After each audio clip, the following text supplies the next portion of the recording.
we're trying a new format today. It's a podcast. But here's the thing. So the way we're going to do this is that we are going to actually cut it up first. Yes. Because during these, we're going to be talking about news segments. It's just easier to consolidate all in one. And then we're going to kind of edit that up into news chunks, put those up, and then put up the full unabridged podcast that's going to have more stuff than just the news. And it's not going to be edited. Yes. So it's going to be whatever it is. It's kind of raw. Barring like something just so off the wall offensive that it's like, oh my gosh, we're going to get banned. Yeah, which we would never do. No, ever. Absolutely not. Disgusting. Never in a million years. No. Our videos are not already severely edited. We never edit our videos. Nope, not at all. So, in the spirit of keeping things simple, this is just going to be the Degenerate podcast or the Degenerate cast. We're not sure maybe. yet. It's up in the air. One of those two. Yeah. We're trying to could be both. Yeah. Why not both? We don't really have like a format or anything set up right now. This is just kind of like a trial. We want to do it more though, I think, just because for one, it's a little bit easier for us. Yeah. As far as just making videos, so we can put out more content. Absolutely. And eventually we'll get a camera. I want to have certain things like my Ahagao hour, like where you know, like when girls do this, like that thing with their tongue. And but they can't see that. You get a camera, they can see that. Oh, sorry. I was doing the thing where like you put your tongue out and you look like you're having a female movement. Okay. And you put your eyes back. Yeah. Yeah, that thing. I don't know if anyone makes that face. My top ones of the week. Absolutely. Or like TikTok Power Hour. Whoa, where I pick the best TikToks of the week and I highlight them. Do this podcast by yourself, dude. Okay. No, actually, we do have some segments picked out. So the news videos, eventually, I think starting today, we're going to have a segment of like, what movies have you seen recently? What did you think of them? It's like a brief overview of them. Yeah. With, I would say, light spoilers, but without giving it away. Yes. Like, so, I mean, probably about...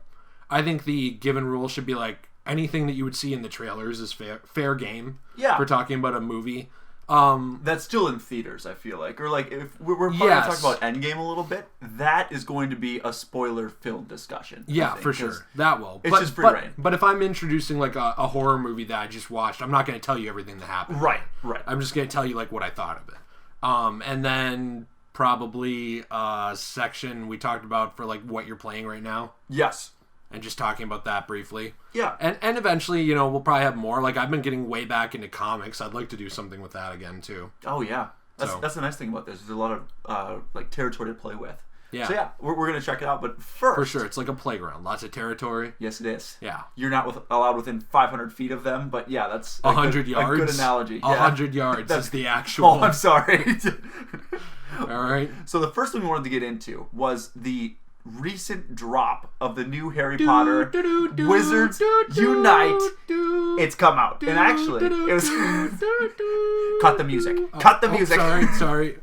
No, that was very nice. Thank you. So it just dropped on Thursday actually, and which is cool because they said it was going to drop on Friday, but it dropped a day early in the U.S. So we got to play it, get in there right away, and it's honestly. Quick, I don't know, I guess review, but just really bad. It's so fun. Oh, okay. It's so fun. Is it like Pokemon Go? It's very similar, but it's got like a lot of differences as well. As far as like the eggs, if you remember from Harry Potter, you had to walk and get KMs to unlock them. It's similar in Harry Potter. They're called port keys, and you basically just walk. You get a key. You walk 2 kilometers, 5 kilometers, 10 kilometers. And you get stuff out of them. Why is it kilometers? Is it because that takes place in Europe? Hogwarts is in Britain, isn't it? Yeah, England. That's a good point. Yeah, that's why it's kilometers. You're probably right. Look at that. You are just smarter. I got the than lore down. Yeah, Slytherin for life. Yes, it's honestly it's really fun. I've played it pretty much nonstop for 2 days now, and the thing that I've seen a relatively decent amount of complaints about is the spell energy, which is essentially it's like Pokeballs from Pokemon Go. Oh, and you can run out of it. This is sort of like your energy meter as far as like wait for it to recharge. You get how you start is you get 75 energy like spells basically. And you can cast 75 spells. Once you're out, you need to find more, which you go to, remember like Pokestops, there's inns in this one. So you go to an inn, you grab some food, and you get more spell energy that you can use to beat, either to beat the confoundables, which are things that are holding like either people or animals back, stuff like that. So it's that's one complaint that I've seen, is that the spell energy is kind of annoying. But it's a similar concept to Pokeballs. So you just need to go to an inn that are everywhere, and get some more. So I get it, because it's frustrating to have to go and get more all the time, especially if you're not like living by one. But I've had a blast with it. It's the characters in there that you see are really good. They have some voice actors in there that sound really like the guy who's voicing Harry Potter, which I'm still not sure right now if it's Daniel Radcliffe or not. Either the voice actor is that good, or it's Daniel Radcliffe. And I've noticed a few times where it doesn't sound like him, so I don't think it is. But it's really well done. Like, they did a better job with this game than EA did with the actual video games. As far as voice acting, as far as creating a fun environment, like, I'm having a blast with it.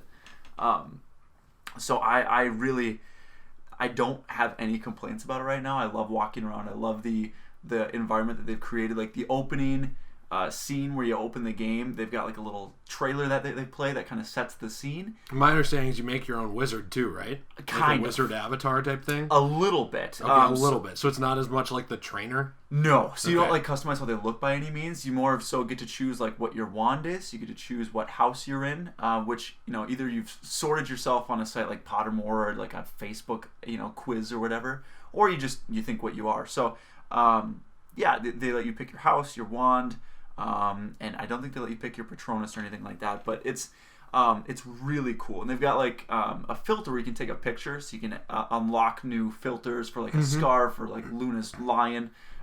Super in-depth Harry Potter info here. So it's like a picture of yourself. Yes. A selfie with you with the filter on it. Exactly. So okay, so here's my question. Is there a feature, like prestiging, like in Call of Duty? Yes. Is there a feature where when you prestige, J.K. Rowling comes in and offers retcon backstory about your character? Like, oh, well, actually, that character was gay the whole time. He's really gay. Or maybe like, actually, that character was never really alive. It was a Horcrux inside Harry's head. If J.K. Rowling comes near this, I'm gonna lose my mind, dude. Or like maybe she'll like write in like, oh, I got it. So I've got an idea. The Hogwarts Express. Yes. So she writes in that your character was on the Hogwarts Express and shows a cutscene where it pans out and it pans forward and you see David from Unbreakable. It was the same train. My God. He was on the Hogwarts Express? Yeah. Whatever, dude. Yeah. I'm totally down. Dude. Gosh. Oh. Yeah, she is certainly not to side rail the conversation, but she has made some questionable decisions on retconning and changing things up the past couple of years that have really seemed to make people mad or at least been very divisive. Like, yes. It seems like there's a group of Harry Potter fans that defend her like anything she does is gospel, but that group is in the minority and everyone else is just like, this is so stupid. About, like, really everything annoying. She's been doing. I hate explaining memes to people, but one of my favorite memes that I've seen is, it's like an article and it says, J.K. Rowling reveals that you, the reader, were gay the whole time. Yeah. It's like, that's kind of what it... I remember sending you that. Yeah, that's what, you sent it to me. It's hilarious, but that's kind of what it felt like. She just goes back and she adds things into the story. And like, Cursed Child was a little bit mixed as far as what people thought about it. But you liked it, right? I enjoyed it. Yeah, it was definitely different. It didn't really feel as much like a Harry Potter thing. There was a couple things that I liked about it, but it was very controversial in some things that it did. And same with like the newest Fantastic Beasts. Like, there are some things that she's doing where it's changing what a lot of people loved and grew up with, and she's like adding stuff in to either be more progressive or just to make things weird. And it's how she described Hermione and then like went back and said like, actually I pictured Hermione as black. Didn't she say something like that? Yeah, and there's there's no problem with that if you just write the character that way, but like it feels so forced. It's forced. And I guess disingenuous to other people. Because like, I think that everyone can tell when you are being progressive and inclusive because you actually want to be a good person and you want to write things so that they reflect the real world, because in real life there aren't just white characters and there's not just black characters. There's like a mix of all these, different groups of people and ages and stuff. Like, it makes sense when you're doing it that way, and people can see, no matter who they are, when you just go back and like retcon it to be like, yeah, I'm kind of a big deal. I kind of wrote the first, like, whatever. You know what I mean? Like, Yeah. it almost seems more like an ego trip to, like, try to self-praise It at really that does. point. And then to get, yeah, like, oh, look at how progressive I am. And Yeah. look what I've done. Yeah, with this huge platform that she has now. Yeah, she wrote one of the greatest franchises in history. It's amazing. I love it. But like you said, the stuff that she's doing now, it just feels more of like a look at me, look what I'm doing. So But there's nothing like that in this game, right? This game is very like hands off on any of that stuff. What does it draw on then? Just the core 8 movies, or yes, yeah. Well, no, they actually have Fantastic Beasts in there. So like, like you can find the really cool thing that I've enjoyed is like you can go around and you like you're finding these random categories basically. So there's like there's Hogwarts Legends, there's Wonders of the Magical World. There's like Quidditch stuff, so it's really cool. So like you click on like for instance you click on the Hogwarts one, and you'll find like a young Ron Weasley fighting off like a spider from the 3rd movie, and it's really cool because you have to collect him 8 times and you see him, and so like you'll see Ron, you know it's a bit rarer, so you need to make sure that you like either take a potion to amplify your chances of getting him. You need to cast the spell the right way, and so it's not like Pokemon Go where you throw a ball. You actually, there's like a spell, and you have to follow the pattern quickly and precisely. And if you mess up, like with your finger, so there'll be like a say there's an E that you commonly do, like a lowercase e. Wait, that's E or like E? No, like E. the meme. No, that'd be better. But no, it's just the regular E. So then you go around, and if you aren't precise, you'll get like a fair rating. But if you do it quickly and it's like perfect, you'll get a masterful rating, which obviously you have a higher chance of getting the confoundable is what it's called. So it's really cool that way. It's different than Pokemon Go in that way, and just the nostalgia that they play off and like the really cool appearances that they show. Like I've seen Mad Eye Moody, I've seen Snape, I've seen Ron. Like it's really cool that way how they've created a world that you just kind of you're going to find either or Beast from the Fantastic Beast. Can you collect the beasts too? You don't really collect them. You're looking to fill your registry. Oh, so it's like a Pokédex. You're looking to see everything. Exactly. Okay. Exactly. So yeah. Interesting. So it's really cool that way. I've seriously had a blast, and they're going to be adding more stuff in too, because once you get to level 6, you can choose a profession. So you can be like an Auror, which is basically a wizard cop. You can be a Magizoologist, which is just a zoologist. Yeah, zoologist. That's what Newt is. Then there's a professor. You can be a professor. So you can choose that, and then it's got like a skill tree that you can build up over time as you level up and get XP. So yeah, it's got a lot to it, which I was really happy about. And like the launch, I haven't had like really any buggy issues with it. Like it's been really smooth. So I've seriously, like I said, I've really enjoyed it, and I'm really excited to get back into it too and play some more. That's awesome. It seems like it's very high effort. Yes. On the part, did Warner Brothers, did they kind of back this in the marketing of it? Oh yeah, 100%. Like it's on the top of the marketplace right now. Like I'm getting a ton of emails about it and stuff. And I did want to say numbers wise too for how it's done. So I just saw in Forbes that it's done, I think 5% of the downloads that Pokemon Go did. It did like 400,000 downloads on like the first day or like the first weekend.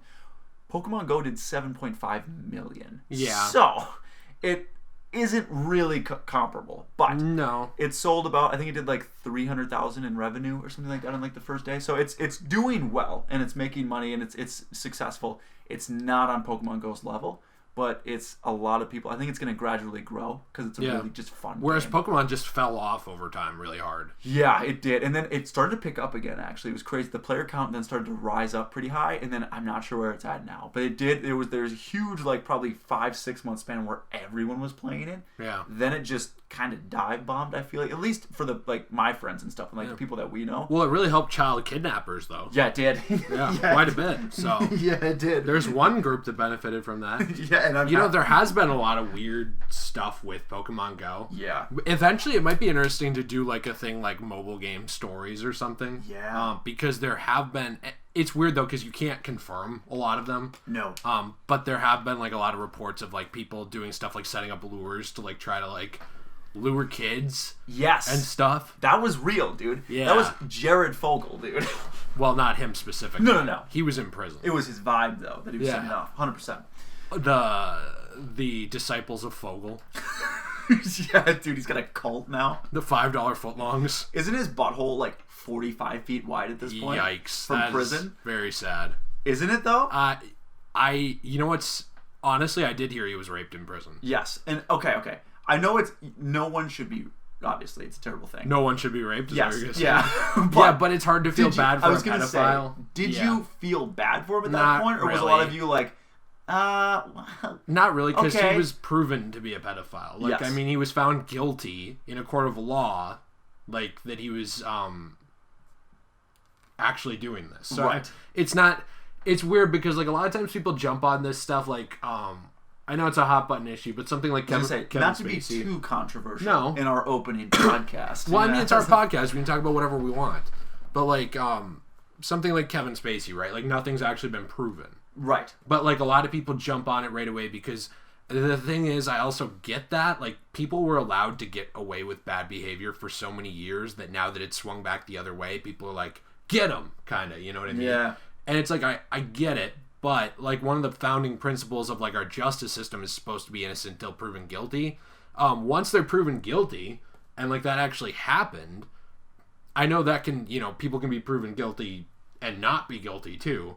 But, like, the justice system's come a long way, and I don't feel very bad for someone who's proven guilty and, like, there's actually undeniable evidence and something bad happens to them, is what I'm saying. But, like, when it's something, like, where nothing has been proven yet, like Kevin Spacey, and people have just assumed that he's guilty right now, I just don't have a judgment on it. Like, I just assume that, like, I either assume that I'm not informed on it or that nothing happened until proven otherwise. That's just kind of where I'm at on it. Yeah. If other people want to go the other way, I mean, that's fine. I think it's short-sighted because I think it's very easy to point the finger until it comes back around, you know? Because, like, I think a lot of the people who like to just assume that people are guilty of stuff, like, right away, are the first people who would be asking for the benefit of the doubt if someone wrongfully accused them of something. So, you know what I mean? Like, you'd want that benefit of the doubt if that happened to you. But it's very easy if it doesn't and it happens to that guy over there to be like, yeah, very clearly did it, you know? Right. I don't know. Right. I mean, it's just something with society, too. Like, people like to point the finger at other people. Because, And then it becomes kind of a mob mentality very quickly. Yes. Yeah, I 100% agree. I don't know. So, yeah, I guess my short answer is no, I did not feel bad for him. My long answer is I think things have spiraled a little bit in a lot of those departments, and I don't really know where they're going, really. It is crazy to think that he was just a Subway spokesman. Yeah. And he's become, like, this pretty brutal meme, honestly. Like, he's been, like... Not as much anymore. I think he's like no one cares anymore. No, no one cares now. No one cares at all. Well, because he's in prison. Like, there's not really a joke anymore. No, there's nothing to talk about really with it. But yeah, he's I don't know. It's a very interesting, like you said, it's very interesting how quickly with like Kevin Spacey things just kind of get like, oh, you might have done something wrong. Good, let's roll with that. And it becomes very clickbaity. It becomes very like this big trending topic that needs to be discussed for some reason. And I don't know if you've seen the news about that recently, but like the accuser can't find the phone now, and I say can't find in quotation marks because like I have a hard time buying that. Oh yeah, because like the judge ordered him to turn the phone over because like Spacey's defense lawyer said that like the phone was tampered with, or like very likely the text could have been altered because there's programs to do that. So, like, I can alter texts I sent you and then screen cap it. And then it looks like they're original. But maybe I changed them. Oh. Yeah. So, like, basically Spacey's lawyer was saying, like, hey, look, like, you know, we don't know if that happened or not. Like, you should make him turn the phone over to the court as evidence so that it can be analyzed and seen if anything was changed. And... all of a sudden now, out of nowhere, it's like, oh, we can't find the phone. It's like, oh, wow. Okay. Yeah, so, I mean, and stuff like that is why the burden of proving guilt versus the burden of proving innocence, you know what I mean, exists. Like, that's why you have to prove guilt instead of assuming guilt and proving innocence, because otherwise it's too easy to just be like, oh, there's incriminating stuff on this phone about me who's accusing you. Just toss it. Well, I lost it. Right. And I'm not saying the kid did that, but there's no way to say he did or didn't unless he turns it over. So, I don't know. It's just, there's too much going on with it, and it's going to be really interesting to see where that goes, and stuff like Max Landis. You saw the... No. Max Landis, who wrote Chronicle, and he's written and directed a lot of stuff. He's directed less than he's written. He was accused of a lot of different sexual allegations in the past week. The difference between these two, though, is that there were allegations kind of kept hush-hush against him in the past. And all of a sudden they all just kind of came out now. So it's weird because, like, I'm more likely to believe the ones where it's like there's kind of a history of, like, people saying, like, this guy did this, and then other people shut it up. Like, over the years, like what happened with Weinstein. Yeah. Like, there was a history of allegations there. It didn't just all come out of, nowhere, like, a month later. Or, like, a month, within the span of 2 weeks. No, basically what happened was one came out, and then it was a floodgate of a million other stories that came out. So, yeah, it was basically... But there were existing allegations from the past against him, too, is what I'm saying. Like, there was a history there. Right. And then it just blew up in the coming months after that. Yeah. So, I don't know. It's complicated. That's a very complicated subject. Yes, it is. And people get really mad about it. I don't really. I just assume that I'm ignorant on a lot of this stuff. Like, that I don't know what happened. So, like, who am I to, like, pass the judgment on someone? I wasn't there. I'd rather wait and see, like, an investigation of what happened and kind of throw my thought behind that. The whole concern with it is going Salem witch on it. Where it's like... Yeah, like, I wasn't there. Right. And so you want to... You don't want to be throwing out opinions that are either ill-informed and, well, in that case, just plain wrong normally. Because if you get the first bit of news and you throw your opinion and just speculate on it. I mean, that's how the huge rumors build. And that's how news media operates. Exactly. Because they need clicks and they need views. And, I mean, that's fine when you're working with something like technology or entertainment, like movies. So, like, if there's a rumor, remember when we talked about, like, Arkham Insurgency? Yes. Like, if there's a rumor about a video game, you talk about that, you're not really going to cause anyone damage. You're not going to cause a brand damage, really. No. If anything, you're drawing attention to the brand and attention to that IP so that more people want something out of it.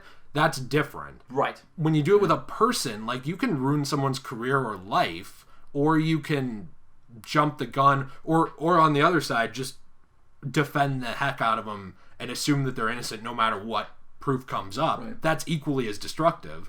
And it's just uninformed. There's a huge difference there. Yeah. Because you're affecting someone's livelihood and their life and their reputation as a person. Also, I'm really surprised that, like, with the backlash of some of these things, that there hasn't been more lawsuits. Because technically the way it works is, like, if you accuse me of something, right, and it damages my reputation and you can't prove it, legally in the United States, I can turn it around and sue you for defamation. Yeah. Especially with these big-name celebrities. I mean, some of them do it. Like, they'll sue tabloids and stuff like that, which, honestly, good. If you're just throwing out fake information, good. For sure, like Hulk Hogan. And do you remember what happened with Hulk Hogan? Yeah. Where, like, they published the sex tape, and he came back, sued him, and just annihilated the company. Yes. Stuff like that. Like, it... That whole weird thing with Johnny Depp and his... Is it Ashley Heard? Amber Heard. Yes. That whole weird thing where, like, either both of them were abusing each other or something weird. So, like, you're getting different stories. So I get it as part of the news to just report what you're given and just put it out there and then you offer opinions. Fine. But at the same time, you also want to get as much information as you can before you just start, throwing information out there that, like you said, is changing people's lives in a very negative way. Yeah. So, I don't know. It's just so complicated too, because, like, there, on the other side of it, there also is this, there has been in history an established pattern of, like, people having power and getting away with things, whether it's because of their wealth, their skin color, a combination of the two, their position in society, friends that they have, people they know, the stock market, like anything like that, and just being given the benefit of the doubt, like, oh, this person would never do that because they're rich. Like, there has been that history, too. Oh, yeah. So I also understand why people are still angry and, like, ready to jump at the first sign of that. It's just that, like, I don't think just because the needle was too far one direction, it should be shoved completely the other direction. Like, the point is to try to balance it out so it's objective, I think. Not to just be like, well, we were wrong on that side, so let's shove it completely the other direction. It's like, I mean, you can, but, like, it's not actually beneficial to society, because then eventually it's going to hit a point where, like, there are things like false allegations, and then those cast doubt again on like people who actually were abused or faced trauma like that, and then those people going forward aren't going to be taken as seriously. It's just going to be like a pattern. So I don't know. I just think it's not helpful. I agree. That's why I try to wait on a lot of that stuff. Oh, for sure. I don't know. I like how we got into that from a Jared Fogle joke. I know. Yeah. One beehole joke, and we're 20 minutes deep. Yeah. Anyways. Next. I wanted to move into that Toys R Us story that you had mentioned. Absolutely. Toys R Us. Yes. On a much lighter note. Thank the heavens. So, thank the heavens. Were you getting nervous? Yeah, I was. Really? I was getting a tight butthole, dude. I was like picking my words carefully. I know. It felt gross. So the thing with Toys R Us is it's interesting. I always loved shopping there. It had weird pricing. Remember that? Like some expensive stuff and some stuff that was cheaper. It was all over the place. I remember looking at, even a year ago, we were looking at DVDs, and we saw the 1989 Batman DVD, not Blu-ray, for $15? 15 or 20, so $20 for that? Which you can get for $5 anywhere else. So I think they're weird, because they'd have some really good pricing on some stuff, and then other stuff would just be, what happened here? So it really depended on the item with them. Yeah, I still liked going there though. Well, and so I think, as weird as that is to say, that's important background for this story, because I think we have a mixed feelings on Toys R Us, but we liked it as far as it needed to exist and it offered competition to other toy retailers at the very least. Yes, with Funkos was our big thing. Yeah, Funkos and NECAs, I think too. Those NECA figures that are like the higher end, like $20 action figures, like my Godzilla and RoboCop and Halloween and stuff like that. For sure. Well, they're coming back in time for the holidays, is at least what Mashable reported. So I've heard that they're coming back late 2019 and moving into 2020. That's so. Are they getting new investors, or like what is sparking this? Because it was sad, but everyone kind of moved on. Well, it's interesting because they're only opening half a dozen stores in the U.S. by the end of 2019. That's 6. So I'd assume between 6 and 8. Like, that's not much at all. So what's going to be new with this? That's what I don't understand, because they're going to be about 10,000 square feet, which is only a third the size of the closed ones right now. Okay. Which I think means they're not going to be in the same buildings at all. I don't know how that's really going to work out. I do know that they probably are going to downsize a lot of this stuff. I don't really understand if they're going to have video games or not. They did say that they have an incredible team focused on bringing back Toys R Us and Babies R Us in a completely new and reimagined way, so the U.S. doesn't have to go through another holiday without these beloved brands. I like how it's like the U.S. is being scarred without Toys R Us. What are we, a third one? The U.S. has gone without water. Oh, I'm sorry. Wrong cue card. Toys R Us for too long. It's like the recession all over again. They're acting like they're Feed My Starving Children. We're about to get some food packets right now. Yeah, it is a little funny. I don't really know why. Like, because they closed 700 stores in 2018. Right. Why didn't they just go down to like 10 stores or something? Yeah. Like, they could have kept a store. The thing is, I don't think we're going to have a store here. No. Because people know we live in Minnesota. Yes. Like, I think that's well known. We have the Mall of America, so I guess maybe eventually they'd come there. That would be like the only place I could see them operating in near like the Twin Cities or city area in Minnesota. Maybe. Because the Mall of America is like one of the biggest retail draws in the United States. Right. So that is a thing. Like, so I could see that. Other than that, though, I don't really fully understand where they're going to open again. Like, I was trying to find a list of their locations, and I couldn't find, like, a specific list as far as where they're opening. I wouldn't be surprised if there wasn't one in, like, New York, like Times Square, like, kind of around there, because that's huge for, like, pop culture stuff. Like, comic shops and toy shops in that area do very well. Oh, yeah. I was going to say, I'm sure they'd go to those huge places. Like, you'd probably look at, like, a New York, an L.A., Chicago, and this Florida. is all Florida, yeah, somewhere Miami. In Florida, yeah, for sure. Like Dallas, even if they could get somewhere within 20 miles of like Disneyland, yeah, they'd do really well. But I just don't know if it seems like they're coming back as a niche thing because of these 6-store reports. I don't know if they'll ever come back in a less limited capacity or not, because they said 6 stores by the end of the year. They didn't say about the next year. Well, I guess it's cool, but I mean, what are they doing that's different? Because they're smaller. Okay. Because we went in there once in a while, just honestly, to look at Funkos. That was it. And I don't know. I mean, I guess they did have a few Toys R Us exclusives, but not really. There isn't a whole lot bringing people into the stores, I guess. Well, yeah, and to answer your question, there is a new brand running the company. It's True Kids Incorporated. They run the True Kids brands, which I don't know a lot about them, but I know that they have multiple brands like under their umbrella that deal with toys. Okay. So this is a company that is led by a former Toys R Us Global Chief Merchandising Officer. So at least it's someone who has history with the company. Yeah. I just don't understand what capacity they're going to open up. And they talk about it like they're going to open up more, because they talk about it like filling in this gap of like the toy market and stuff, which I don't really think you can do in 6 stores. But they also, the CEO of this company, of True Kids, Barry, that, former merchandising officer. Yes. He also had said, though, that e-commerce is going to play a big role in Toys R Us's future. So I guess ordering toys. Okay. So I kind of wonder if they're going to go almost in a way of like, not an Amazon competitor, but like an Amazon competitor for toys. Yeah. Like for just that type of merchandise, like to compete with like Amazon, Walmart, and Target in toy offerings.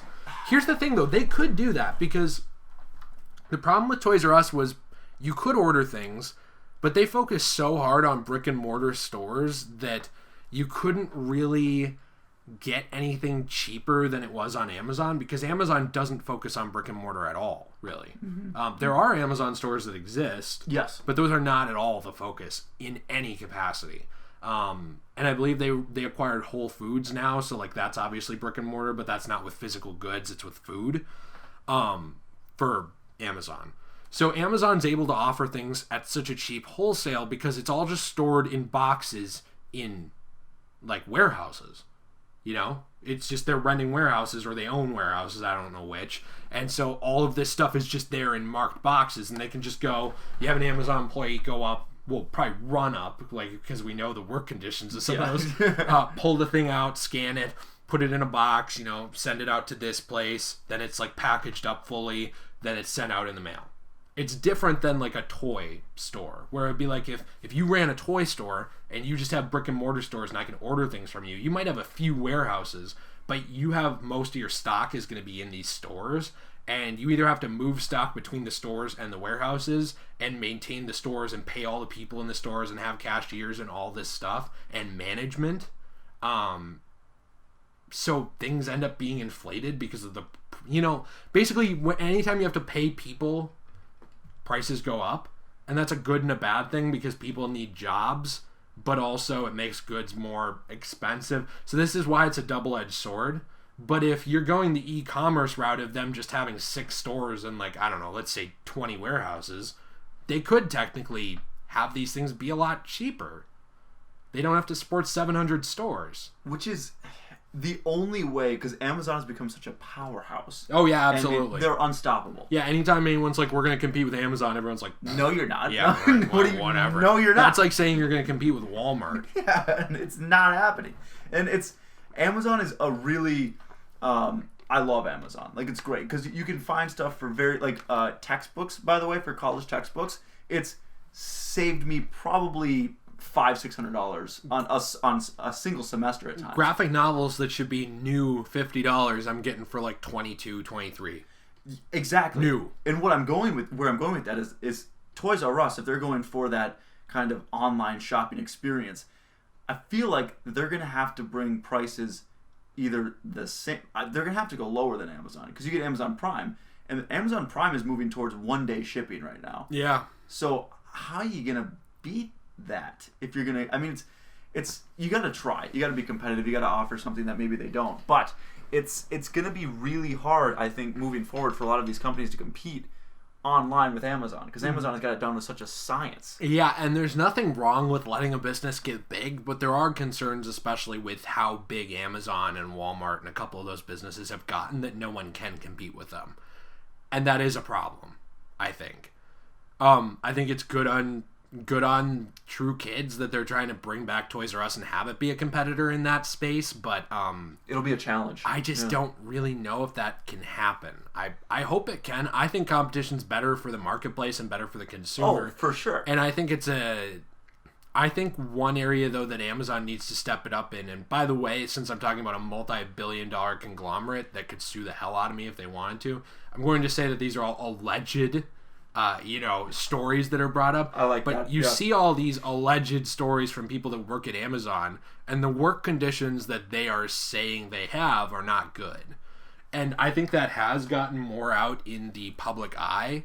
I think people save so much money that they don't care. But if it ever came down to, like, I don't think this will happen, but, like, let's say it came down to two businesses, Amazon and someone who provenly had treated their employees all super well and offered the same prices, that's where that kind of swings that needle, to people going more towards, like, oh, well, people are being mistreated here, or, like, it looks like they are. I think that either one of two things needs to happen, if that's actually happening, because I don't know. I've never worked there. But I actually have talked to people who have, not just read about it online. Allegedly. Yeah, allegedly, who have worked there. Although one person I know worked there, so I guess they could just be making it up. Right. But, I don't know, like, I really think that either needs to be shut up at some point. I don't know how you do that, or fixed, if that's what's happening. And I think America is becoming more distrusting of big brands and, like, how they treat employees, and seeing through, like, the retail mask of, like, oh, this big company, I'm not even talking about Amazon here, just, like, Company X has really good deals and they treat people like shit. I don't really like that. That makes me feel bad. Like, I think people do notice that now. I don't know if they do, to be honest with you. I feel like people don't pay attention to that as much as like saving $30 on it. Well, that's the thing. You know what I mean? Yeah, if but you're that's saving the that problem. much money, it's like, yeah, I don't feel great about this company, but you're saving me $40, so that's a free tank of gas compared to feeling good. So about who I'm buying an item from, I'm gonna do that. Right. It's like, and a lot of the times you overlook that, and a lot of people aren't paying a crazy amount of attention to Amazon's warehouse work conditions. You know what I mean? So it comes up in the stories, but they've gotten so big and they save people a ton of money, and they're incredibly convenient, because if you wanted, you could never leave your house and be just fine. And that's the way that, like, I like that, because I don't like going out and about. I do sometimes, but, like, if I want to stay inside and just have people bring me food and never leave my house, you can do that now, which is obviously a negative thing, but it can be. It's both. It's negative and positive. Right. Like, it's convenient and cool, but at the same time, people need to get out more, and they don't. And I'm one of those people where it's like, I could just stay inside and watch movies, and you bring me sushi. That's phenomenal. I'll just do that. And so, I mean, it's going to be... Coming back to Toys R Us, it's going to be really hard for them to compete with such a titan, basically, right now, who's going to be really... I mean, how are you gonna compete with that? With the shipping, the customer service is actually really good from what I've dealt with. Like, they're like, if you have an issue, it's, oh, here's your money back and your item, just take it, it's fine.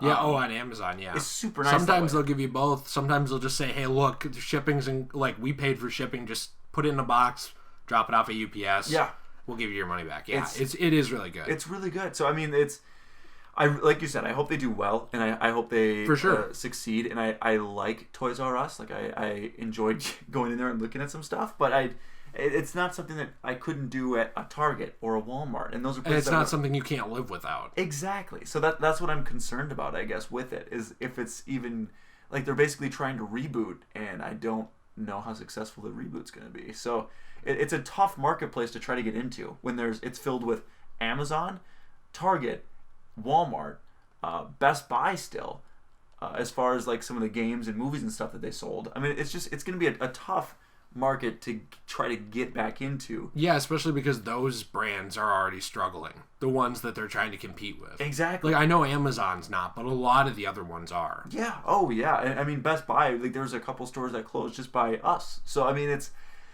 they're, I don't know. I want to see more stores in competitive, competition, just because, like I said, it's good for us. We get lower prices. We get cool DLC offers for stuff. We get extra bonus stuff, more exclusives. I like that. But it's going to be hard for them to do so. Yeah, so 100%. I don't know. Yeah, so we'll have to see about that. It'll be interesting to see, though, in the next year where that goes. Yes. Do we have any other news stories we want to talk about, or do we want to just move into... I did want to talk briefly about Avengers and how they're re-releasing it to beat Avatar. The whole thing is basically... Okay, so what we got... I understand why they care if it beats Avatar, but do you care if it beats No, Avatar? Because I don't really. Because Disney owns both of them, don't they? Yeah. So because they acquired Fox. You're Yeah, right. Yeah, so I didn't who really think cares? about that. Yeah. They're going to have a crazy amount of... both movies are going to be at the top, basically, regardless. Well, they will be regardless. But, so, what Kevin Feige said... Is it Feige? It's Feige, right? I think I'm saying that right. I do as well. He said it'll be re-released on June 28th is when the movie's going to be re-released. Okay. As of Monday, which was it's got to be like the 16th at this point. So it was about a week ago. As of Monday, it was like $44 million short of Avatar. So they'll re-release it. It'll, I'm sure, destroy it, so it won't be a problem. But Feige came out and said that it's not an extended cut. The movie will feature a deleted scene, a little tribute, and a few surprises at the end. So it'll pass the record. We get a little extra content that I'm sure they were saving for the Blu-ray and the DVD package and stuff, but they want to beat it, which is cool. I'm curious I'm sure what they'll do is at the end of Avengers, and this is spoilers. We did mention that at the beginning. Oh yeah. Spoilers for Avengers: Infinity End. Just kidding. You made me panic there for a second. I was like, what was it called again? Like, I'm just kidding. I was like, but yeah, at the end, I actually didn't stick around. I was like, I don't need to hear this. But I looked at it in the theater. I'm like, is there a end credit scene at Endgame? Because I didn't think there was. And basically, at the end, it sounds like there was just like a clanking of like when Tony Stark was first working on his first Iron Man suit in that cave, just as a tribute to Iron Man after he died. So, I'm sure they're going to do some sort of tribute to either all of the original Avengers or just Tony Stark.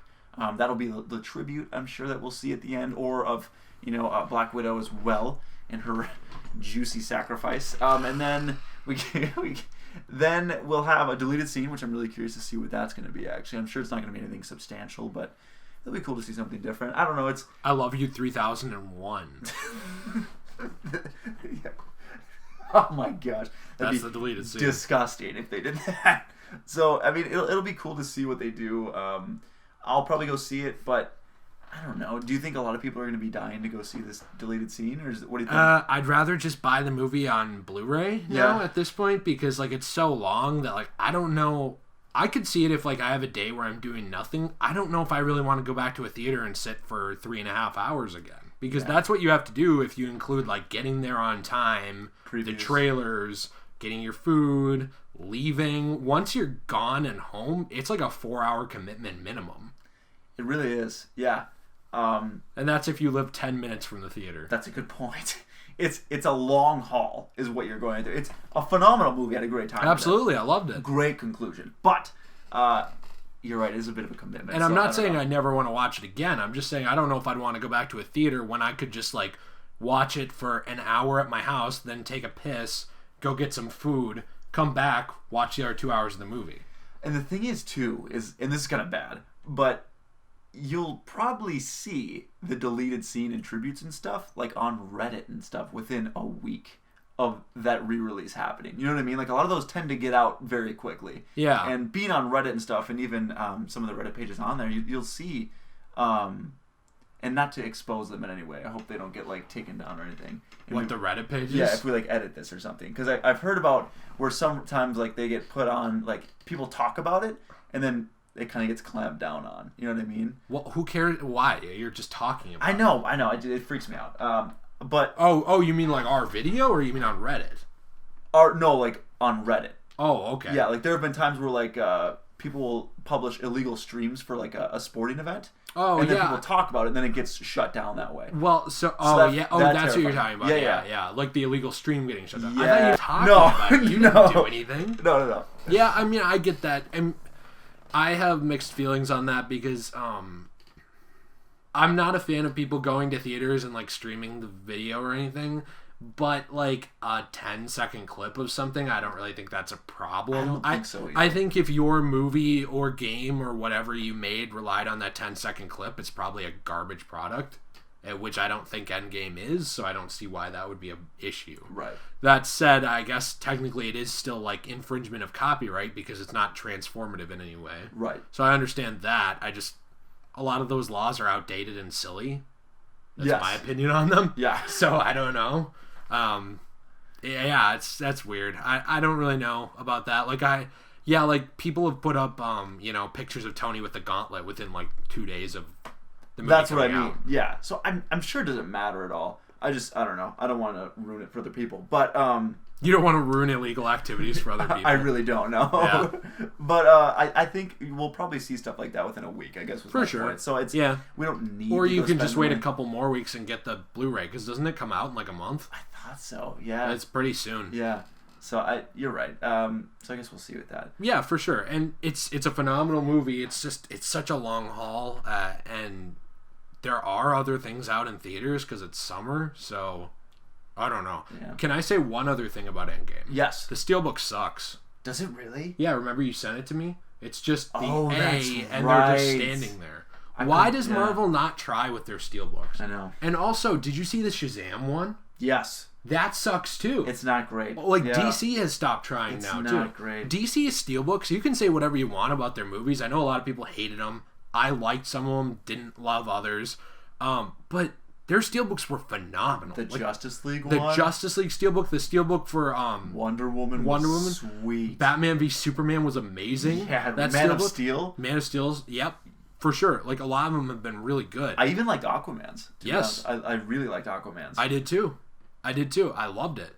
But they just kind of, it seems like with Shazam, they just quit, and I think part of it is people don't care as much about the DCEU. I don't know. I don't know. Because they were doing, I think it was by Jim Lee, that art that they were doing before. Yeah. So, like, it was really pretty, like, really cool. And now it's just, there's nothing on that front. And the Marvel ones suck, too. They just either look like the theatrical, like, just the main cover and that's it, or they look worse. Yeah, the only one that I've liked really recently, I liked Thor Ragnarok, and I liked Spider-Man Homecoming. I didn't like the Thor Ragnarok one. You didn't? No, I did like that didn't one. get it. I thought it was really plain, man. It's just The him red and, on there? Yeah, it's just him and some red and I don't know. But I liked that Homecoming one. Yeah. That one's really There's cool. two of them, actually. Did you see there's two of Yeah, them? there's a newer one. Yeah. The newer one's not as cool. Yeah. But the first one's really good. I have to remember if I even have any steelbooks from Marvel. I just haven't liked a lot The Black of them. Panther one was really boring, Yeah, too. bland. Yeah. Yeah, because they knew that they could just sell it off of Black Panther name. Yeah, they could. And And the thing is, that movie, I don't think, it's weird. The importance of what the movie did should not be understated. The movie itself is not as good as everyone has made it out to be. No. But it's just very important. 100%, that's what it is. It was a fun, didn't really do anything crazy superhero movie. Right. For me, that's what it is. But was it cool. did need to exist because they really didn't do much with black superheroes before that. Right. There was a couple things, and a lot of them sucked, like Steel. Ugh. Yeah, You know, gross. so... No, yeah. Hancock was divisive. I liked Hancock. I did too, but a lot of people didn't. Yeah, I could see that. I could see it being hit or miss. With Black Panther, it was a quality movie. Yeah. They did a good job, and like you said, the social impact is why. Oscars? No, it should. Infinity War was a better movie that came out the same year. Yeah, it's kind of like Suicide Squad getting like an Oscar. Yeah, like that doesn't know. And I think I don't know. I would have to look at the numbers, but I think people are starting to realize the Oscars are kind of a joke. They totally are. Yeah, now you have to say Oscar award-winning Suicide Squad. You don't have to. But it's there, though. Yeah. It's real. True. If someone says it, they're not kidding. I don't know. And meanwhile, something like Unbreakable exists and got nothing. Nothing. Yeah, I know. Sad. What a world. I know. So yeah, I think that's the Marvel movie Steelbooks really need to pick it up 100% because they're some of the coolest looking worlds that they designed CGI wise, the combat, everything. It's amazing. You have a million really cool scenes, and you make a boring Steelbook. That's supposed to be a really cool collectible. Yeah. I don't know. Yeah, it's too bad. It's too bad, especially because so some of the best Steelbooks I've seen. By the way, we talked about this before. My squeaky chair has got to be a mainstay in this podcast. Yes, it is. I'm gonna need to replace this thing eventually because it's just annoying. I know, it's a nice looking chair too. It's a bummer. Yeah, but didn't I give the other one to your brother? I think so. Yeah. Yeah. He probably ran through that pretty quick. Yeah, I think he did. He has a new one now. Oh, okay. Well, I was gonna say real quick too. The best Steelbooks I've seen recently is I showed you my Toy Story ones. Really 1, 2, cool. and 3. Yes. Love them. Those are probably some of the first Disney Steelbooks I've seen that were done really high quality. A lot of them have been pretty lazy. Yes, they have. Same with Marvel. I just think it sucks that they don't need marketing. No. And it's actually a problem because it makes their marketing boring. It's the same with Star Wars. Like if you've seen one Star Wars trailer, you've seen all of them. Yes. And the Star Wars packaging is not usually the best. It's been a little better. So like the Rogue One Steelbook was really cool. Yeah. And I think the Solo one was almost as cool. I did really like the Solo one. Yeah. It's not as cool, but it's close. And then the Force Awakens and Last Jedi ones suck. They're awful. Awful Steelbooks. Yeah.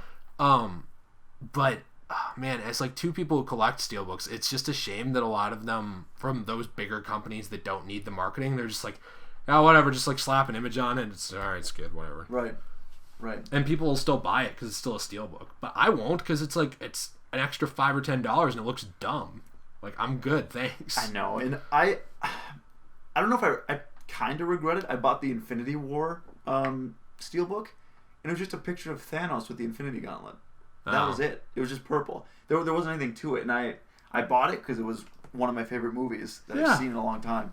But like you said, you shouldn't buy things just to buy them. Like you should like them. That's kind of what I did there, and it was more of like I should just have this for the collectibles value, and I shouldn't have done it. But it was like you said, I think Steelbooks have an opportunity to just let artists do their thing and let them take their own interpretation of the stuff and make something cool out of it and unique, and it's hit or miss. This stuff, it's like you said, it's just plastering an image on there and saying, "Look, Black Panther. Look, Thor." It's like, well, you don't need that. No, I don't know. And video game Steelbooks have been kind of the same. A lot of those are pretty lazy too. It'll be interesting. I feel like everything we end, I say it'll be interesting to see where that goes. Yeah. Every single segment. Yeah. It'll be interesting. We're interested in everything, apparently. Super interesting. That'll be so interesting. I don't know. Well, I saw before we move on from Steelbooks, the Alita Battle Angel Steelbook is so cool. I haven't seen it. Oh, I pre-ordered it. Love it. It's got like her doll arm, like from her first body that she has in the movie, because she goes through multiple. And like it's got like the engravings on it and everything, and then it's got the city and stuff. It's really dope. I forgot about that movie for a second. When does that come out? Really soon. I don't remember. Like the actual Steelbook, it's like, oh man, maybe a month. Are they making a sequel for that movie? Nobody knows. Really? They want to. But people really liked it. People loved it, but it didn't do that well. Yeah, and that's the sucky thing about Marvel and all this stuff and all these lazy moviegoers is they just want to go out to see like Toy Story 4, which I really love, by the way. And I know, I can't wait to see Avengers Endgame, which I also really love, by the way. And they refuse to see anything else. But here's the difference between that. I will see those movies, but then I'll also go see something like that's smaller. You know? Like I'll go see Glass. Well, I'll go see, I don't know, I'm trying to think, Dark Phoenix, even though that didn't look very good. Yeah, I'll go destroyed. I go see at least a movie every week because I love movies. I don't understand why other people can't. I'm sure people say this about every hobby, but I don't understand why people can't appreciate movies more as a whole and actually go and enjoy more movies than just like 2 a year. Well, that's the thing I was going to say. I don't think a lot of people go to the movies that much anymore. Like, because they're lazy. Because everything's like, oh, I'm 900 pounds and don't have to move I can just order everything at home and never leave my house. It's an unhealthy attitude, and that's why I don't like things like Amazon in some ways. Yeah. To tie back to that. Well, I like them in others. Yeah, I was gonna say, well, it's gotten so convenient to watch movies at home. Yes, it has. You don't need to go spend $25, $30. But why can't you do both? You can, but you don't have to. Right, you don't have to. But you also don't have to watch them at home. You don't have to watch them at all. It's a convenience, no matter, like, you know what I mean? It's an entertainment. Just like you don't have to go to a sports game. People still go to the stadium to watch a game, even though they can watch it at home. Yeah. The thing with us, like, with watching it at home. By the way, you're talking to someone who hates sports, so I know, take that into account with your analogy. I was going to make an analogy. I was just making a point. I know. Well, I think they're boring. Yeah, like, I get overall, it. Unless you play them. I love playing basketball. Yeah, super fun. I don't want to watch it. I love watching sports. I get it, though. I get why some people don't like it, because it's literally throwing a ball around and hoping you get it to a certain objective. Before you go that way, just super quick. Yeah. The other thing, though, too, with me is there's a social aspect to it that I hate the idea that people playing a children's game are getting millions and billions of dollars a year while people like firefighters and cops are dying and get like jack shit. That's more of what it is. I get it. It's not that I hate the sport. It's just that like it kind of disgusts me. But anyway, go ahead. Sorry. So now make a joke. Yeah. I just wanted to defend myself. I'm very defensive today. You are controversial.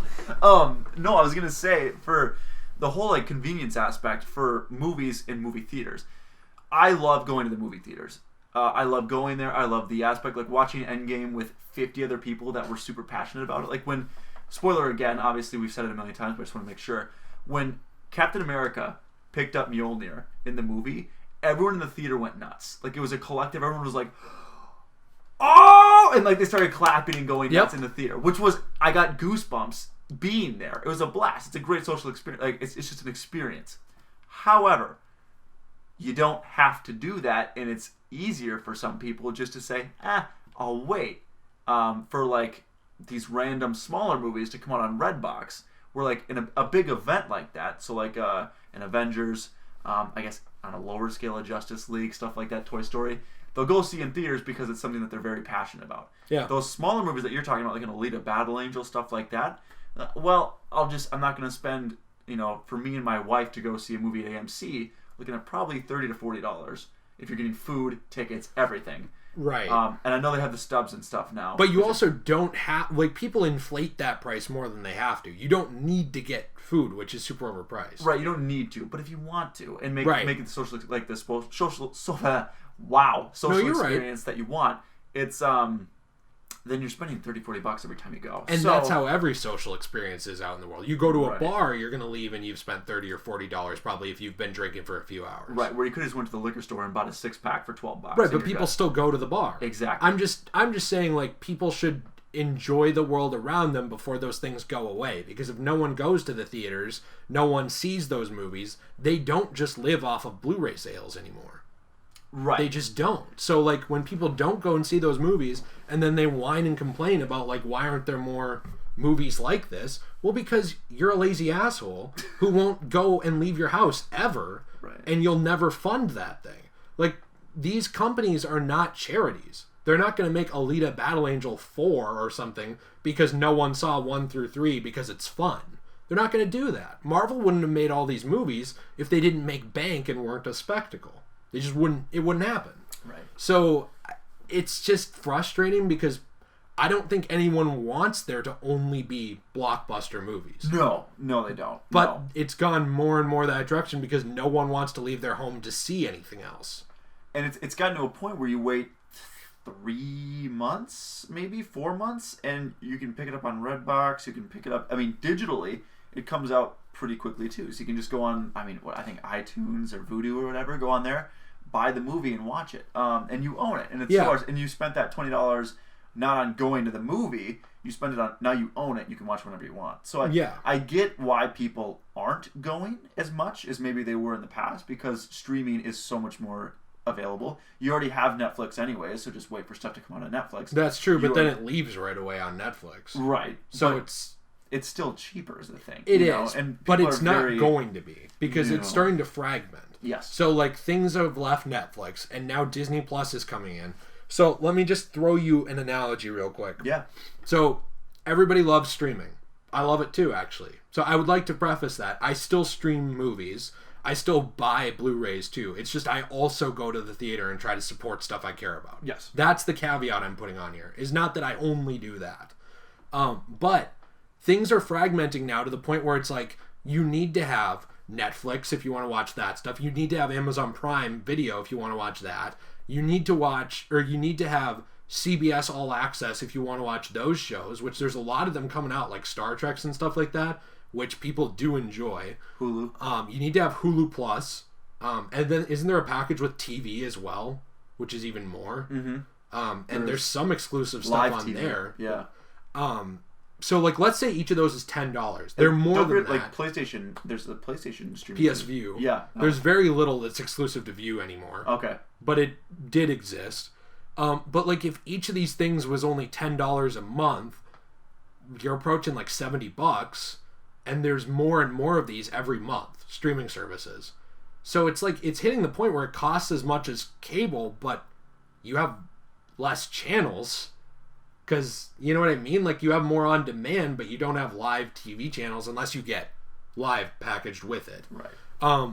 So it's just fragmenting to the point where I don't think it's going to quite be that way anymore. I think the Wild West of streaming is kind of ending. And you're going to really have to pick and choose what you want again, like cable packages again. And it's just going back the other direction. So it's like, I don't know, when there's also these deals like AMC Stubs A-List for like $25 a month, and I know that adds up, but it's like you're already spending $70 on this other stuff if you want it. You could just cut 2 of those services, and you can go to 3 movies a week. And if you just didn't get food, you're just paying $25 a month. You just roll in. I'm not endorsing this. Put a pop in your pocket or something, or a bag of candy in your pocket. Go in, watch 3 movies a week. I don't even do that. That's overkill. But you could for $25 a month. If you watched 1 movie every week for $25 a month, I think the average ticket price is like under $7 4 weeks. At AMC, it's probably $12. Yeah, no, but I'm saying if you're paying $25 for Stubs, yes, I see what and you're you're going in, it's like $6.50. Yeah. If you're going into 2 a week, it'd be like $3 a movie ticket. I'm just saying, like, it's just not that much. It is with food, because I buy food. I'll spend like $15 on food every time I go. Or more. Yeah. Oh, yeah. Well, the thing with that is a lot of people, like, they'll say they don't have time. You know what I mean? Like, they don't have time to go to the movie theater. Because, like you said, for some of those longer movies, you're committing to a commute there. For sure. Everything. You're committing to 3-4 hours of your day. Yeah. And a lot of people either don't have time or just don't want to commit that time to doing so. They'd rather hang out all day, do what they want to do, and then say 8-9 o'clock comes around, they'll put on a movie on their TV, which, you know, at this point you can get a 55-inch 4K TV for like $400, sometimes even cheaper. So you throw it on there, enjoy it in really good quality, and you're getting a really similar experience with Orville Redenbacher popping in the background. Right, so it just depends. That's true. Yeah, and I will say that I think there's caveats he had who like couldn't leave. You know, like when he had his cancer for the last year. Right. Like, yeah, I don't expect people like that to go to the theater. It's like they just need to do whatever's convenient for them. Doctors who are working like 120 hours a week, yeah, I don't expect you to go to the theater. But like the mass market audience that's working 40-hour work weeks and wastes most of their time anyway, like, because think about it, we're human beings, that's what we do. We're very good at wasting time. It's like, you might as well support what you like. I mean, this is the same argument with like back when people torrented everything. It's like, do you remember this when we were kids? Yeah. It was easy to torrent everything, but a lot of things just stopped being made because everybody just torrented it and nobody paid for it. And I think that people forget that for convenience.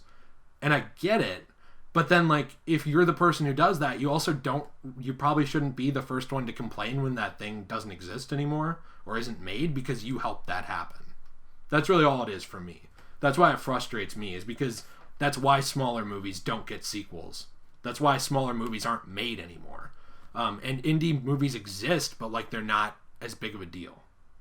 So I don't know. And it goes back and forth because the ones that make it really make it, like Lady Bird, you know, like those kinds of indie movies that like make it now are huge, but like most of them just go unseen, and same with the smaller movies. Yeah, and the only, I think a lot of those movies only get seen at like the Oscars, which are like, or Sundance. Yes, yeah, like those film festivals exactly. They don't get as much as obviously like a Marvel, but that's just I think the way the blockbuster. Yeah. Ever since the blockbuster came out with Jaws is kind of when that started, or maybe a little bit before then. That's how it's been. Those big movies take over the entire summer. They take over big parts of the industry, and those other movies just kind of get like the leftovers. It's kind of what it is, and that's just how the industry works. You gotta make something that people want to go see, and like there are movies that do surprise and that do take over the box office. So it's like you said, it's hard because you want those indie movies to do well. You want people to make interesting, creative things that make a lot of money. Yes. For instance, like look at like a Paranormal Activity. That was something that they had a budget of what, like I think it was $100,000 for the whole movie, maybe less. Yeah. Maybe it was like $10,000. Yeah. And it made like hundreds of millions of dollars, and they made 5 of them. Yeah, it's crazy. It does happen. It does happen. It's not often. I mean, that's just one example I could think of, but there's not a lot of them really. Halloween is actually another example of that. John Carpenter's Halloween was really low budget, and it's considered one of the best horror movies ever made. Yes. Also, Evil Dead was made on like pennies to the dollar. The first Evil Dead by Sam Raimi, he like funded it. Bruce Campbell was his friend from high school that he got to be in it. So, you know what I mean? That's like cool though. Yeah, it is. It is for sure. My point with this whole thing is just that I think it's too bad that a lot of the there is so much to go around. Like, you know, like people are willing to spend 3-4 hours on Endgame and not willing to spend an hour and a half on something else. That's what I think is too bad. And I do hope that eventually it changes a little bit, because I think that it has consolidated more, you know, the blockbuster trend, to the point where that's the most that you see advertised now. And that's what takes up a majority of screenings, and other stuff is in theaters way less. And like, you've noticed it too, like there's times where you and I will like look at a theater and it's like there's nothing, because it's like these same 3 movies have been here for like a month and a half almost. Yes. And it's like that's just too much. It's just too much, and it makes people not. I almost feel like that lack of variety also contributes to people not wanting to go to the movies. So it's like a double-edged sword. Because I think that like the theaters will think that we need Marvel Avengers everywhere, so that people will come in. But it gets stale after a while, like you said. Yeah. Like blow it up at first, sure. But I think they milk it for everything that they can, which I get. They want to get as much money as they can out of it. But like you said, you kind of got to move on and bring people in with other interests as well. Yeah. And by the way, a lot of movies are garbage, so I get why a lot of people don't want to see a lot of these movies. I guess we didn't mention that. Yeah, there are some garbage movies. Yeah, absolutely. There's movies I don't want to watch every movie. Half of them look like ass. Yeah, they do. But my point was just for things like Alita Battle Angel, which had a lot of heart and was really well done, and there was a lot of soul put into it, and then it just suffers at the box office because bigger stuff can just swallow all the sales. I think that's a shame, because people miss out on stuff, and they don't know they miss out, but you do miss out when you just go and see the biggest thing out there, you know? You miss out. And I totally get what you're saying, because you're saying basically just go see other things beside the big things. Yeah, broaden your horizons. That's really it. That's it, yeah. And it's hard for some people to get out and do that, because you're taking... The thing is, you go see a Marvel movie, it's kind of like a safer bet that you're going to enjoy your time at the movie theater. Seeing movies like indie movies is a risk. You might not have a good time at the movie theater. For example, and not to get into our following section about like movies we've seen recently, but I went and saw a movie, honestly, I already forgot what it was called. It was with Rebel Wilson and Anne Hathaway. And it was horrible. I know what that movie is. It's awful. the comedy with where she's training her to be like a con artist. Yes, that looked really bad. It was. We went in because like you said, we're broadening our horizons, trying out some new things. For sure. Maybe it's funny. Good on you for at least trying it. We had a terrible time. Yeah. We almost walked out, and I never walk out of movies. And that's the thing is, I get it, I guess, with the general consumer, and we're obviously part of that group, is sometimes you're taking a risk and you might feel like you just wasted 2.5 hours of your life on a really bad product. So, I get why they'll see like a trailer for a massive blockbuster and say, hey, that is something I want to see. It's a surefire not waste of my time. Even if I don't like it, it's with characters that I care about, stuff like that. You take a risk on like an Alita Battle Angel where it's got no context. No one knows what it is. And you don't know if it's good. It's got mixed reviews, from the critics at least. So, I mean, it's a risk for some consumers, and they don't want to take that risk for their money, for their time. They value it, and they don't want to do it. I get that. Yeah, and I also get it if you have... I'm not calling everyone who doesn't go to the movies poor. Yeah. But if you have less money to spend on stuff like that, I don't really think this applies to you. Right. Because that's the same people that, like, you know, can only afford to order something or get something if it's from Amazon versus, like, hey, I'm just saving money, or like, no, I need this money to live. Like, obviously that doesn't apply to you. Yeah, so right. It's more just like the consumer that has disposable income to spend on this kind of entertainment. Yes. I really do think, though, that there will hit a point, just like with Westerns, where people do want to see other stuff, you know, like than these big blockbuster movies, though, because those blockbuster movies have changed shape over time. Like, first it was things like Jaws, then it was certain horror movies like the slashers were the blockbusters, then it was it was something before superhero movies. The kind of raunchier comedy was actually a big blockbuster for a while. Yeah, it was. Now it's superhero movies. I mean, it does change shape over time. It's just that the periods of not changing shape are long. Yes. So I don't know. I mean, like, I could definitely go on and on about it, but that's just kind of what I think about it, is like, it's too bad that people don't give some of those things a chance, but at the same time, I don't know, man. Like, without sounding snobbish, it's like, if something good comes out and you don't see it and I do, you missed out. I didn't. You know? Like, I enjoyed it. So, like, too bad for you, I guess. Right. I mean, it sucks that there's not going to be more of that thing, but, like, there's also plenty of other stuff. It's the same way I feel about video games. I could never buy another video game again, and I'd have entertainment for the rest of my life.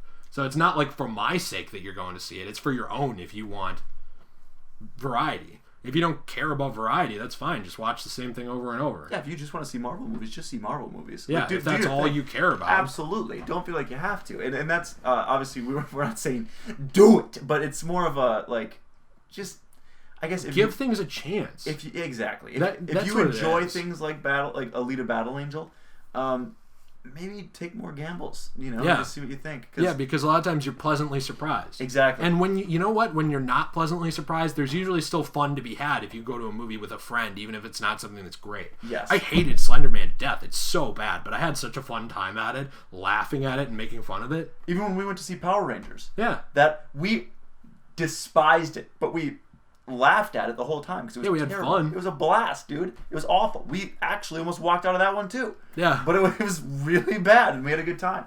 But yeah, I think you're right. I think it's just kind of broadening your horizons, taking some risks. It's like trying new foods. Yes, actually, like seriously, because you never know if you're gonna like something that you try for the first time. I like that. That's a good analogy. So there was a couple more sections we want to do real quick. It's getting really long because we're at an hour and 19 minutes. Oh, yeah. But I think we should just breeze through these because then we're going to go get lunch and then come back and do some Let's Play stuff. Movies you've seen recently. You talked about the Rebel Wilson one. I don't even remember the name of it, but I know what it was. It's not worth mentioning. I went and saw Toy Story 4 last night. I loved it to death. Really? I don't want to say anything like about it too much. Yes, I haven't seen it yet.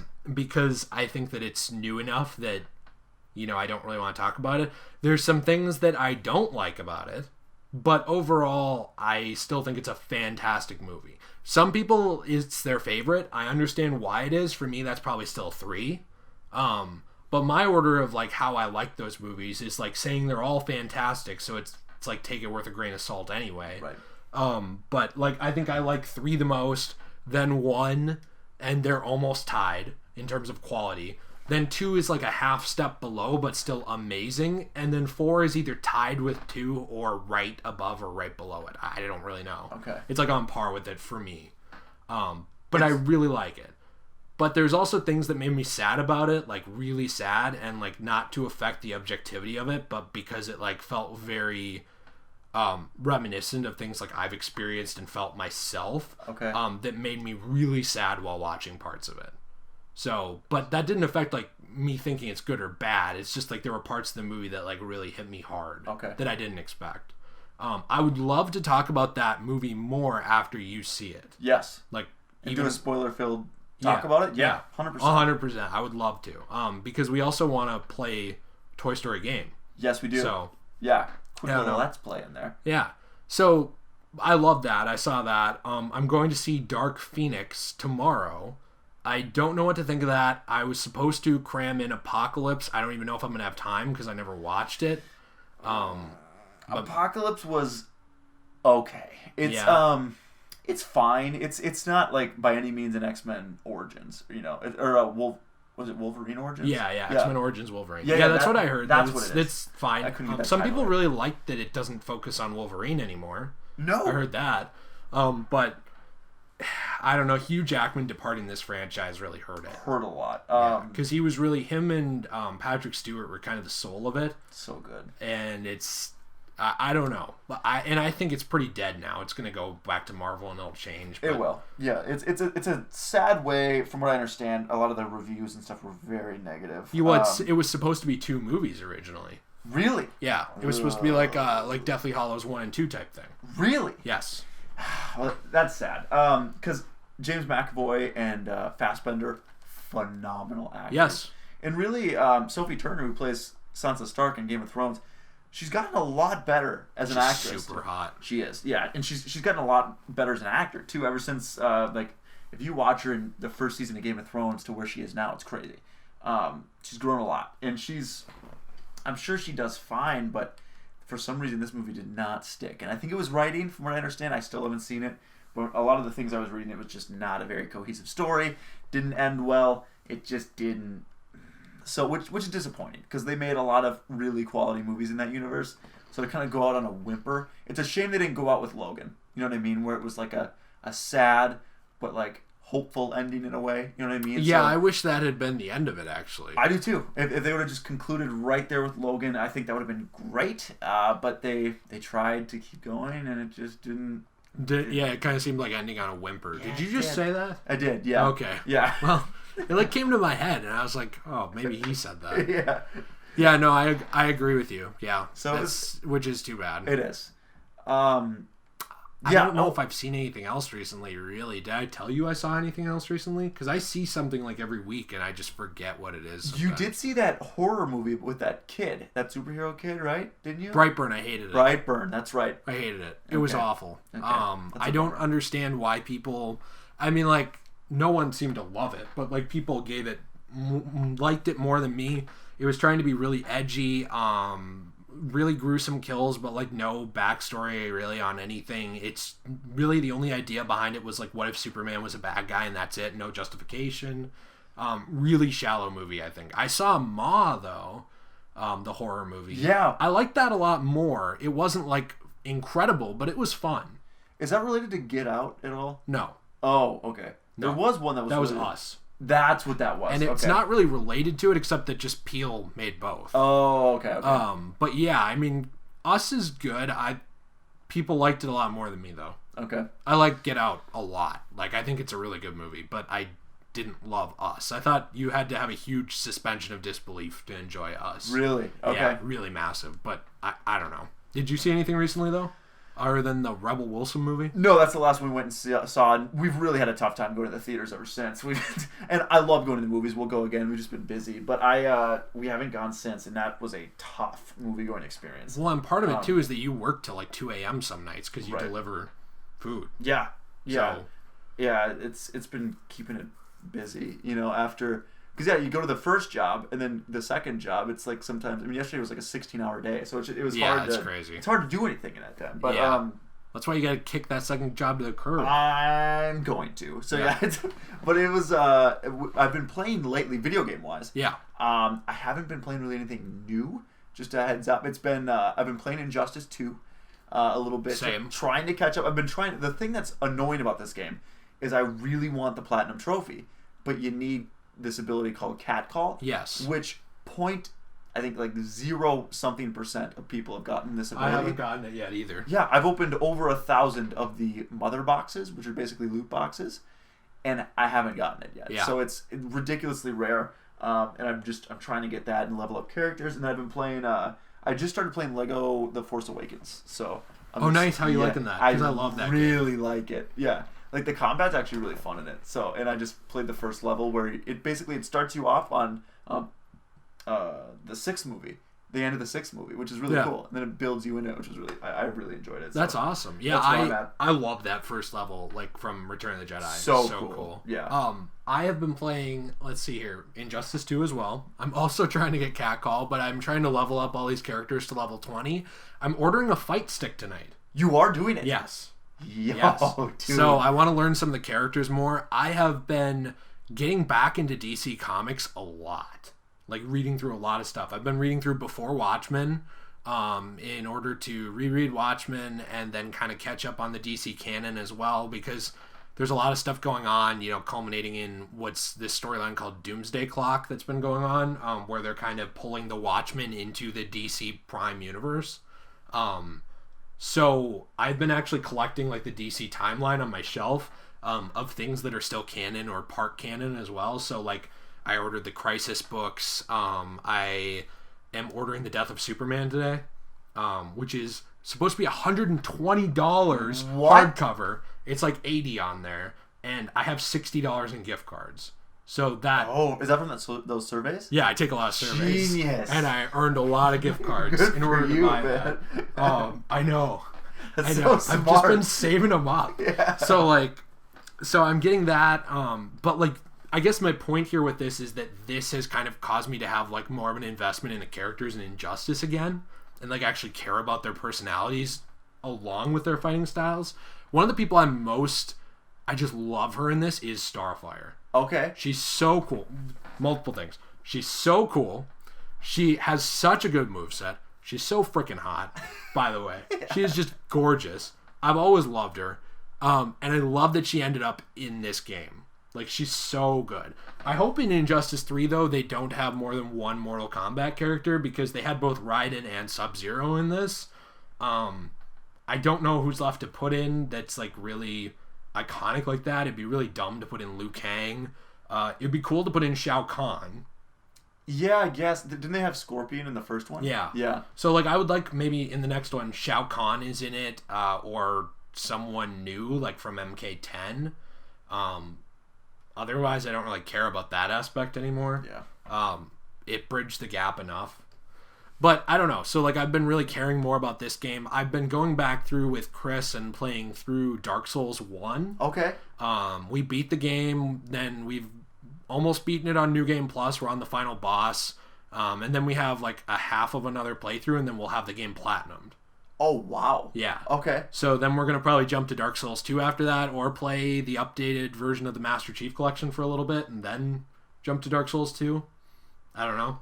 So we're trying to play through the From Software games, basically. Like, the Dark Souls series. I already platinumed Demon Souls on my own. That took forever. Oh, my God. It was insane. And Bloodborne and stuff like that. I love those games to death, so just kind of playing stuff like that. I want to go back and play through Fallout 4 again, but I haven't gotten to it. Okay. I always say, though, that I'm going to, and I don't do it. I know. So, I don't know. And you and I want to play through Toy Story 2, the game. Yep. And we want to play through Arkham City soon. Yes, for the channel. Both for the channel. Yeah. Yeah, so I don't know when that'll come out in relation to this. It could even before that. I have no idea. Right. But just in games we're playing. I don't really have anything else, though. This went really long. Do you? No, I think for the first podcast, I didn't expect it to go this long. Neither so it's kind of cool. I'm excited that we can actually have some length to our podcast. So yeah. I'm cool with that. For sure. I mean, there's going to be a lot to edit out of it, and I think like the news stories will go up first, and then the whole unabridged thing, and I might cut up the news stories as well, because I don't want it to be so there's no point to watch the full podcast either. Right. But that stuff is, obviously more like you want to get it out there so people can see what's going on earlier than having to sift through a whole hour and a half. Right. But anyway, guys, let us know what you thought in the comments down below, please. We are definitely, open to suggestions. It's not like we think we're experts at all at this kind of thing, very new to it. So please let us know what you thought of this, and we'll see you in the next one. Peace.